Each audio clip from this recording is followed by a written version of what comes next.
Entonces, a ver, el concepto de megadiversidad tiene que ver con el número de especies, animales o vegetales, o el número de organismos que están presentes en un territorio. Entonces se habla de países megadiversos cuando la cantidad de esas especies es muy grande comparada con otros países. En este momento hay más o menos unos 17 países clasificados como países megadiversos, entre esos está Colombia. Entonces ahí lo que importa más, lo que se tiene en cuenta de pronto es el número de especies. Sin embargo, hoy en día sabemos que en términos de biodiversidad pues no es solamente el número de especies lo que importa, sino más bien las especies que son únicas en un país son más importantes aún, ¿sí? Tenemos por ejemplo países como Brasil que tienen un grandísimo número de especies, pero no tantas son especies endémicas de Brasil. El caso colombiano, lo interesante que tiene es que además de tener muchas especies, ¿sí?, tiene una gran cantidad de especies endémicas, quiere decir especies que tienen una distribución restringida, se encuentran en áreas pequeñas, digamos, de territorio. ¿Por qué Colombia tiene tantas especies? Está básicamente soportado pues, por la diversidad de la geografía colombiana, ¿sí?, por una parte, y por otra, por la ubicación geográfica que tiene. El hecho de estar en el noreste de Sudamérica, en contacto con Centroamérica y como entrada a Sudamérica hace que, digamos, muchas migraciones tuvieron que pasar por aquí y siguen en principio pasando. Y por otra parte, por la misma historia geológica del país, ¿cierto? La evolución de los Andes. Entonces, digamos, esto ha sido producto, digamos, de la historia biográfica del país.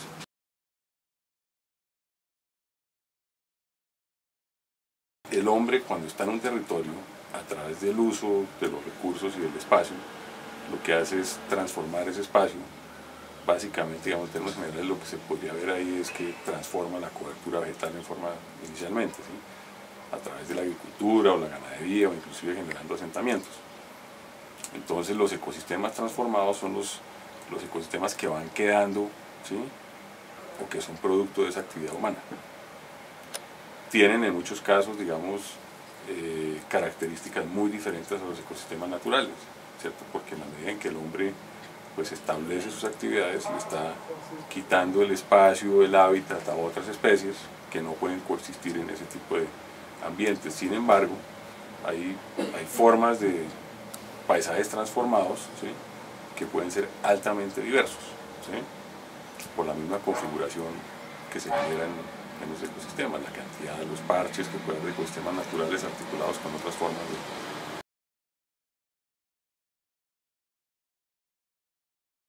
aspecto, digamos, importante para la política internacional y sí le ha dado, digamos, una visibilidad a países como el nuestro que de otra manera no la tendrían, ¿sí?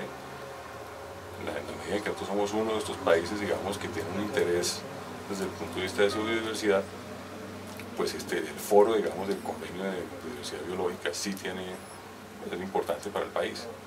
El problema, digamos, es cómo hacer para que eso realmente se traduzca también a nivel del país mismo como en políticas realmente del Estado y en la guía, digamos, de la planificación del uso de la tierra en el país, que eso es lo que no se ha visto mucho, ¿sí?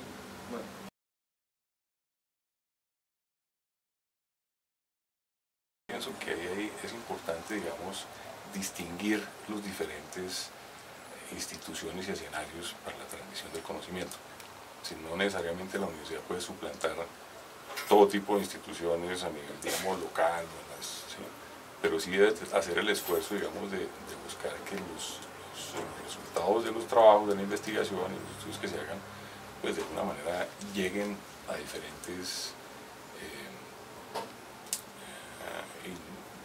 niveles, digamos, de la sociedad, ¿cierto? Pero para eso básicamente necesita entrar, digamos, en una cooperación con otras instituciones, como puede ser la educación secundaria, como pueden ser las ONGs, como pueden ser las mismas instituciones, digamos, del Estado, ¿cierto?, los institutos de investigación, el ministerio, etc.